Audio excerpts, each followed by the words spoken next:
And I will be speaking to Patricia Essel, the breast cancer survivor. She's gone through this time, seen it, done it, and she's survived it.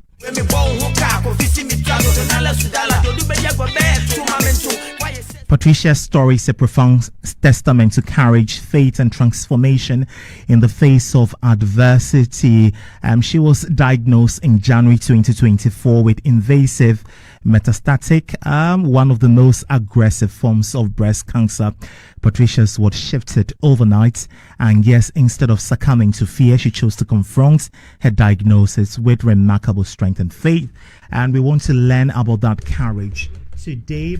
Thankfully, Patricia Essel has joined us in the studio for this conversation. Patricia, many thanks for your time, and allow me to say a warm welcome to you to the Asaase Breakfast Show. Thank you very much. It's lovely to see you. It's lovely to see you too, and I'm happy to be given this opportunity to be here and share my story. Fantastic. That's what we do. We give opportunity to people like you to share your story, to strengthen others who may also be navigating a phase like this, to be able to find the strength you found when you're going through this hard phase of life. Let me begin by asking you, in January 2024, when you first heard the words invasive metastatic what? Carcinoma. That's a huge word. What went through your mind when you heard that? It felt like the entire world has come to a standstill. So in my case, I didn't just hear the word. I had to open and see it. So I went ahead of the doctors when I received my report. And usually it's a no, especially when it's to do with cancer. But you see, sometimes people who are educated are sometimes a bit curious and want to know what's happening to them in terms of their medical report. So I opened my report when I had already promised myself that I wasn't going to open until the doctors tell me what it is, because you would have gone through series of examinations, so you know where you are heading towards. But I couldn't wait because it felt like everybody knew what was happening. I was the only one who didn't. So I told myself, why can't I open? I opened, and the first word I saw on the pathology report was invasive metastatic. No, I didn't even see that one. I saw malignant. And you know, anything malignant means cancer. So immediately I saw that. I don't know where the tears came from. I just felt like I was melting down, like something like my whole world is crashing. So immediately I just sent a text message to my husband that, what about the report? Don't you understand? Because he said, oh, the report, he doesn't understand. She waits for the doctor and blah, blah. So everything. And then at a point in time, I felt like, no, I was dreaming. So I'll definitely wake up. I'll definitely, like, something, it might be wrong. We have to kind of go back and redo whatever test that we did that brought that result, because it was quote unquote, it was hell for me. And deep within me, I also felt very disappointed. Very disappointed. Where was the disappointment coming from? I was disappointed in the fact that I thought I had prayed enough, and I thought God was really close to me. So why did he allow this to happen to me? Because I'm a girl, I'm a lady who, I don't smoke, I don't drink, I don't, like, my lifestyle is quite funny, like home church, kind of few friends. I don't even have friends who smoke for you to say, okay, you've been inhaling. And you are maybe say a passive smoker, yes. And I usually also don't get sick. And I had run some tests in October, kidney, all the tests, and they all appeared to be okay. I did mammogram. Mammogram said, okay, we need to have some more investigations as we go on. So because I walked in to get those tests done, when I came back, I just prayed over them and put them down because they sounded good. And until somewhere around. So then the bomb was dropped on you. Yes. And when I entered I remember so well, when I entered the doctor's office and he was talking, believe me, I didn't hear anything. I did not. I was just there. And I'm sure he found me a bit funny, because like, you got this news and you're like, and he said, okay, so you have seen it already. I said, yes, I've seen it, and that you have cancer. And unfortunately, in my case, that's why it's invasive. The cancer had spread from my breast into my lymph nodes, and it has affected over 30% of the samples that they took out. So that was quite a serious case. And then later on, they also find a tumor in my lungs. So in fact, it wasn't easy. It wasn't. I think that you are just sitting across me, and I'm seeing, the way you talk about the story. One thing that registers with me is the strength you have within you, and that is very instructive. It's so difficult to notice the strength you are exuding on the show. I was reading about the metastatic diagnosis and how it can be very terrifying, incredibly terrifying. Tell me, how were you? Where did you find the strength from to be able to, keep on going on and showing up for yourself? Because it's very important for many. For instance, I was told that somebody had this particular diagnosis, metastatic, and their life shattered. They went numb, and they gave up on themselves. But knowing very well that this is what you're going to go through, where did you get the strength from to continue showing up? I would proudly say that my strength came from the Lord. Though initially I was disappointed, after some few seconds, I just had to apologize and say, God, give me the strength. So I asked him for two things. I asked that I be healed immediately, like instantly. I want a miracle healing so that I can testify of his goodness, that look at my report. I got this month, and then the next day it is negative and all that. So that was what I was praying for. Until one of my moments, I realized that I would go through every process of it. So I asked him, if you want me, and this is not just asking, like I was talking to him like a father. We had set up a prayer group. They were praying for me. My family were there, friends were there. And I also had that relationship with him. So I told him, if you are not healing me instantly for your glory to be shown, then give me the strength to go through what I have to go through. And since then, there was this song that really touched me, because I was kind of complaining, or not complaining, but kind of worrying since I got the news. That was the first thing on my mind when I sleep, and the first thing when I get up from bed.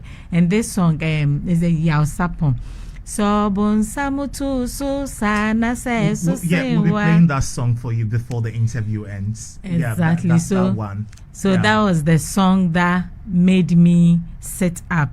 That if you have a trouble, if you have problems, where do you go? You submit those issues to the Lord in prayer, because your fist, your strength can't fight. He's the only one who gives the strength. And that is when I began getting the strength and increasing my faith small, because my faith was very small, increasing it small and relying totally on him, that he will let me go through safely. He will let me go through safely. That's the story of Patricia Essel, a breast cancer survivor. She's joined us in the studio, and just listening to her story of courage and how she navigated metastatic diagnosis stage in January 2024, when she first heard the words invasive metastatic carcinoma. She's in the studio today, and I'm hoping that by sharing her story with the rest of the world, we can find some resilience and strength to be able to move on if you're also in that phase at the moment. Again, one thing that you said, that you kept growing your faith. It started very small, and you kept building and it became bigger. And it reminds me of a quote I saw on social media that says that I would rather choose faith over fear. Yeah. You chose faith over fear. But there were times that you need to face reality during the early stages. How were you able to, juggle between building your faith and also facing the realities of going through that stage? Okay. So I think for me, one of the things that helped was that I wasn't doing that alone. I had people who were with me 24/7 and gave me the assurance that I would go through. And most of my friends are pastors and leaders in the church. And I was looking forward that one of them would just say, you know what, you won't do this, and God says, but none of them, all of them said to me that, do whatever the doctors are asking you to do and you will sail through. So I think that was the first thing. My husband, it's also a very private person, but for him to stand firm and read every single report and everything about breast cancer just to let me understand that I can make it, even if it's 1 out of 1,000, I am that one. So I took that and I held onto it firmly. And also I had some few Bible verses that kept me going, because every day I decided to kind of take one and use it as my mantle to go ahead. And then the prayers, sometimes when you are sick, for me, I wasn't able to pray. Anytime I started, I'll cry and I'll say, God, why? So my prayer was why, asking the why question. But at a point in time, I realized that there were people who were standing in the gap for me when my strength was wavering, when my hope was totally lost. They stood in for me. I have an auntie and the husband, the DeGraff Johnsons. They did awesome. She came for me from my 3-bedroom house into her small chamber, and she said, we will fight together. And when I had to sleep, she was awake, doing all the things that she has to do for me. And I realized that if you have these people around you, you would definitely would fight on. Let me talk about this one too. I also have a neighbor, Nisai Toto. He doesn't want his name to be mentioned, but today, just to acknowledge the fact that he was one of the first people I told, because then I saw a mark somewhere around my hand, and I was like, what is this blood clot on my hand and all that? So when I saw the sign, I also told him, and then he stood by me. Sometimes he would come to visit at 10 p.m. because the kind of voice he heard on the phone was not right. And when you are doing chemo, what you go through, sometimes you don't even want to see anybody.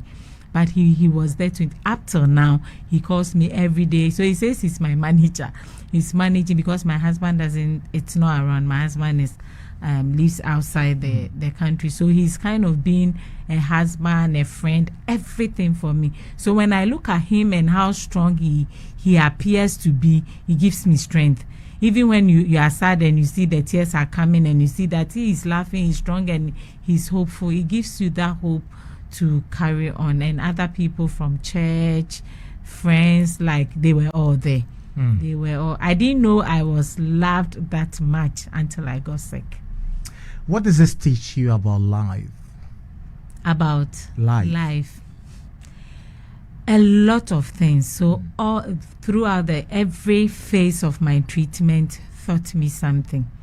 When I first got the diagnosis, it taught me that I don't own my own life. And my life can end at any time, irrespective of my righteousness, quote unquote, irrespective of who I think I am. God can take my life anytime, anyhow he pleases. The time and the moment, no one knows. But the who, we all know that I will die, you will die one day. But as to the how and the when, is still a mystery. So for me, that is one of the things. And then it also put me on my toes to now begin to check my life, balance my life in terms of my religious, my family life, with my friends, with my community. And then also came to the realization, what is it that you came to earth to do that you haven't done? Because time waits for no man. Some people were not very unfortunate for them. They were knocked by cars, so they didn't even have that moment to think through. I have been hit with cancer, but I have the chance to think through my life for the remaining days on earth. So that is one of the. You come off as a very spiritual person, is that correct? Yes, very spiritual, and I'm not apologetic about that. I love that. I love that. Welcome to the club. Interesting. Again, and there are many who says that before some of these things happen, the signs are registered on the wall. You talk about how neck deep you are into the things of spirituality. You ascribe to God. Now, before this diagnosis or before this announcement was made to you by the doctor, were there any early signs? And right after that, were there any symptoms as well? Okay. So for me, I did not see anything. I wasn't in pain. I'm a happy go, make yourself happy person. So I can put on a TV, radio, dance by myself with no one there, record myself or no. So I didn't have any issues with my health. And I told you earlier on that in October, had run all my tests, blood work, kidney, whatever I needed to do, and everything came up clean. Positive, yeah. So I didn't have any issue.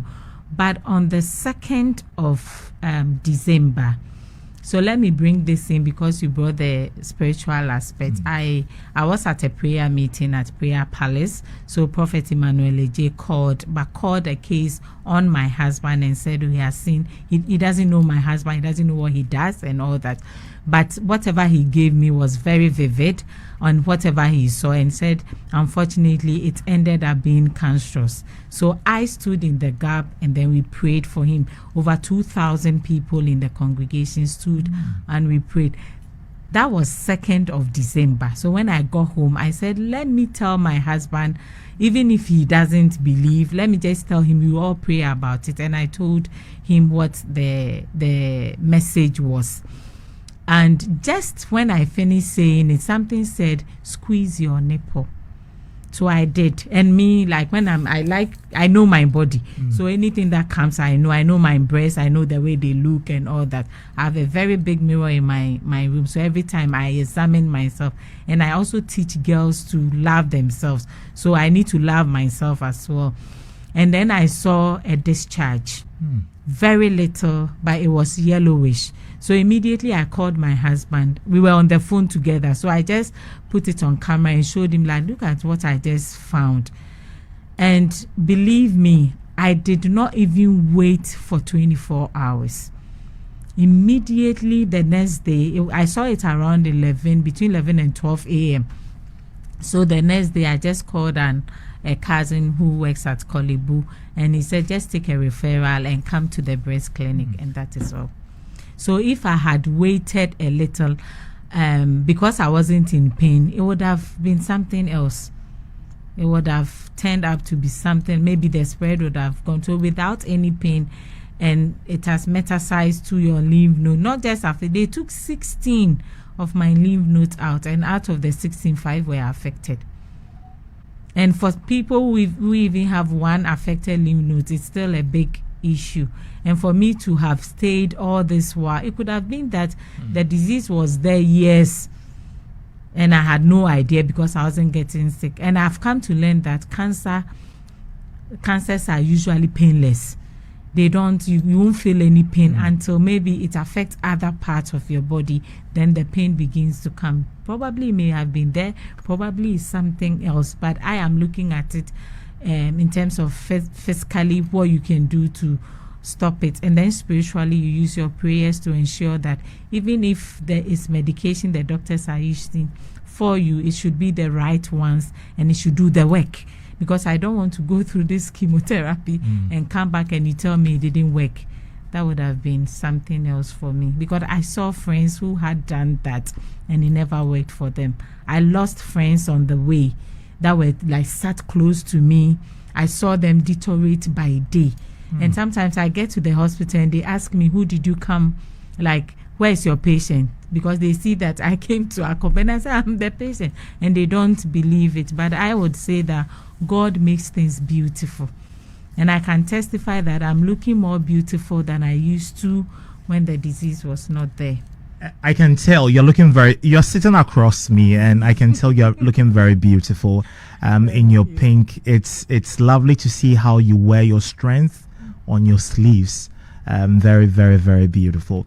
How are you converting the strength into also supporting other women? Because you talk about grooming young girls, about their body autonomy, having, that awareness and independence. Okay, so that has been my work in the past. I used to work with women in law and development in Africa. So we have girls club and boys club in schools, and we deal with violence against women and all that. And I did that for 20 years. And then I moved to Plan International, also supporting women so that their voices are heard in all spaces and all that. So when I got this, the strength that this sickness gave me, I never knew I had, because I thought I was a very fragile person, very emotional and all that. But when I got sick, I realized that God has given me some strength to be able to pass this knowledge on to others. So what I decided to do was not to keep quiet, because usually people will stigmatize with a lot of myth, thinking that... Were you stigmatized? If I didn't pay attention to it, because that was not what I was in for.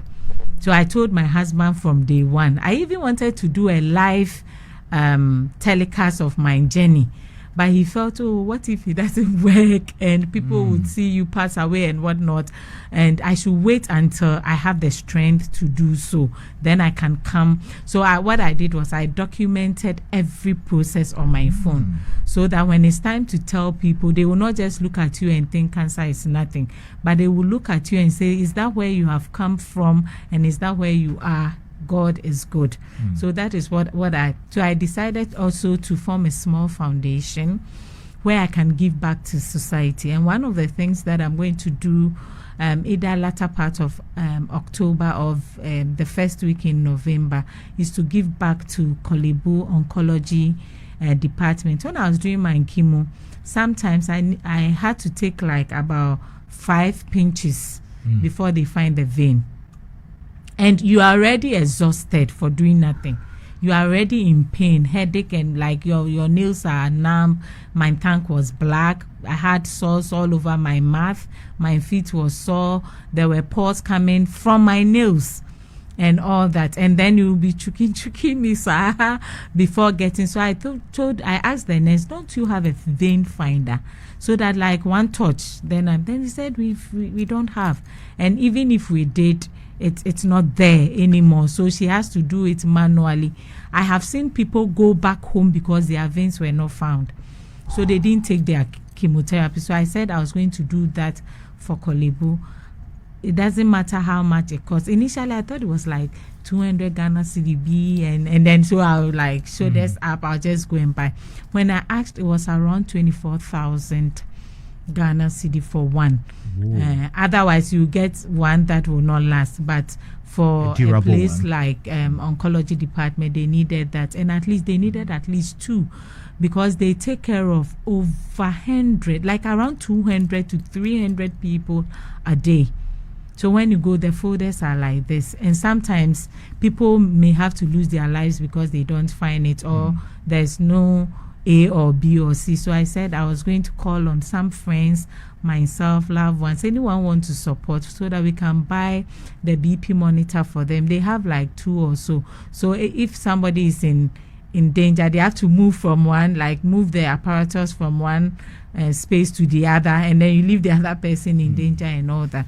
And then buying the vein finder and other medical supplies to give back to them. And if you're able to raise enough money, we can also support those who are not able to pay for their chemotherapy, and because of that their cases are getting worse by the day. What a story, Patricia Essel. What a story of a breast cancer survivor. Well, time check is 9:10 here on the Asaase Breakfast Show. We're having a conversation with Patricia Essel. She is a breast cancer survivor and telling us about her journey and how she's turning this into a purpose-driven adventure. Now, besides the provision of the equipment, we're also told that you want to help scholarship with oncology nurses. Yes. Tell me about that. Okay. So this vision started way before the cancer hit. So I did get a very good result from someone I didn't know. So when I saw A1, it was quite an impressive result. And the person didn't have any money to buy the forms for university. So when I saw it and I got tagged and said, this result can't sit home. We have to do something about it. So I called and gave the person the money to go and buy the forms. And to cut a long story short, he was able to get admission into UHAS, and he's currently offering medicine. So I said that small venture of mine and taking him as a son, because from where he was coming from, there was no way, like from where he lives to, like, the story in there is also for another time altogether. And for him to have been able to get admission into this, I would want to personally support young, especially young men or women, especially women who are offering sciences and can't afford to pay their fees. At least I'd be able to gather some funds, ask some friends, and pay their fees so that they don't stay home. And then the cancer came. So now I was looking at people who supported me. The nurses at Kolebu Radiotherapy and Oncology Department were awesome. The pressure was high, but then they always smiled. I remember one time when I did my first chemo, you know, you hear all sorts of stories, like people were weeping, crying, and all that. And the nurse who gave me the Red Devil, so one of the medication is called Red Devil, so it's the one that does all the harm to your body, was having a conversation with me. So I was expecting that I was also going to go through the pain that others did go through when they were having their chemotherapy. And then throughout the conversation, I wasn't hearing anything. So I was expecting more medication and all that. And after 4 hours, she comes to me and says, we are done with our chemotherapy for the day. And I said, where is the Red Devil? Where is the one that hurts? She said, that's the one that we were using when we were having the conversation. And I loved her for that because she kept my mind off the pain. And she showed me love. She presented herself as a sister, a mother, everything, so that I would be able to go through my first treatment. And I did. And since then, I didn't fear the Red Devil, even though it really, really disturbed me.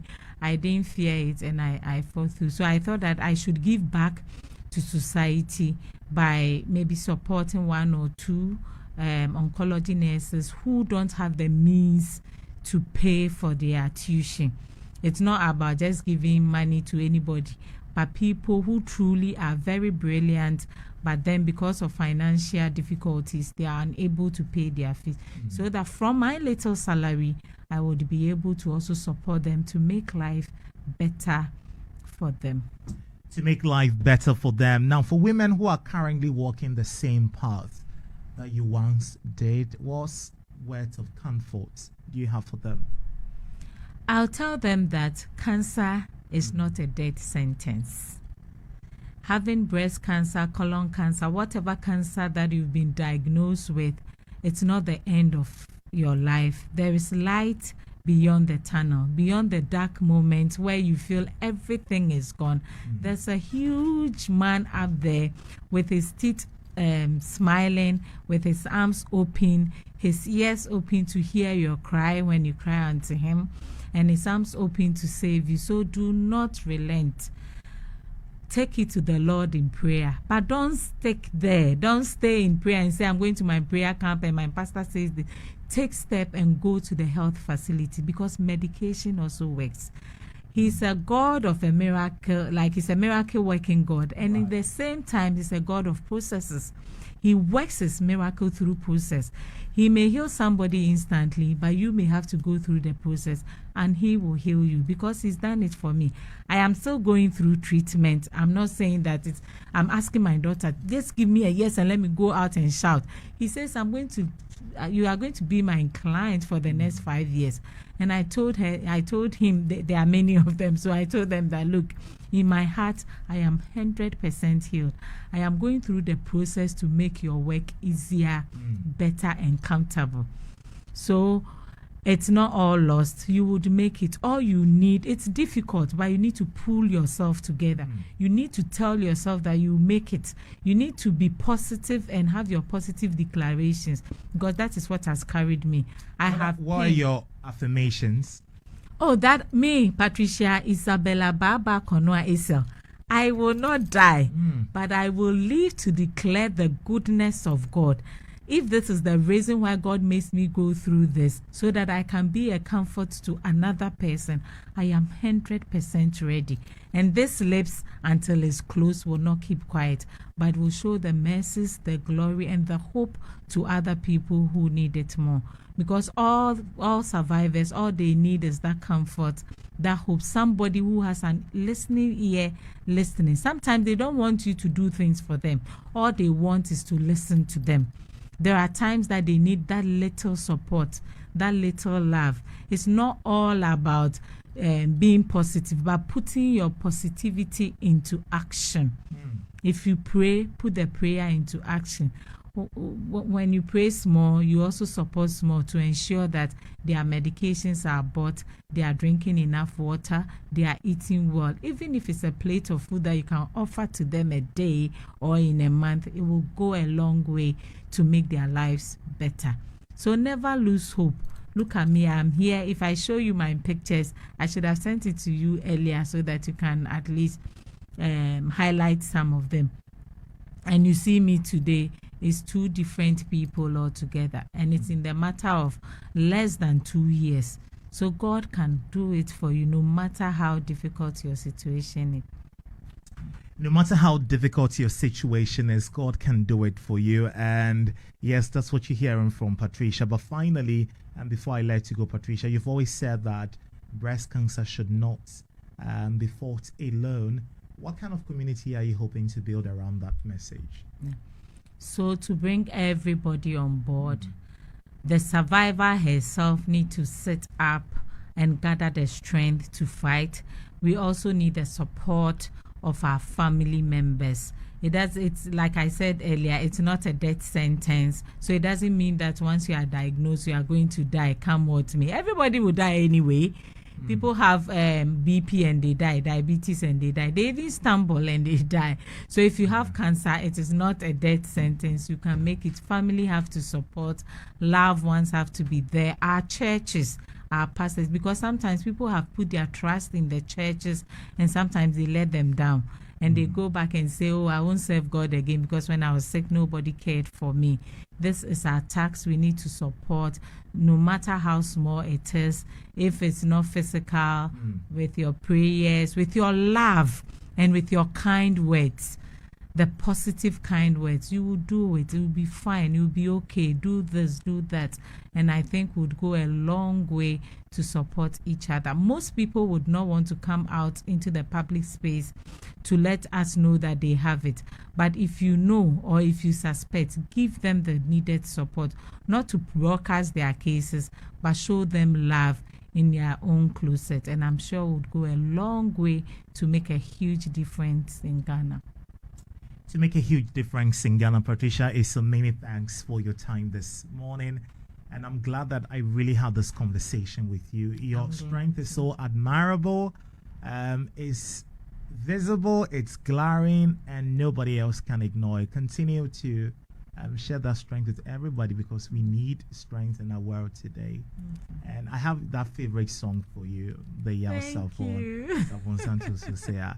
Thank you for watching. Like, comment, share, and subscribe.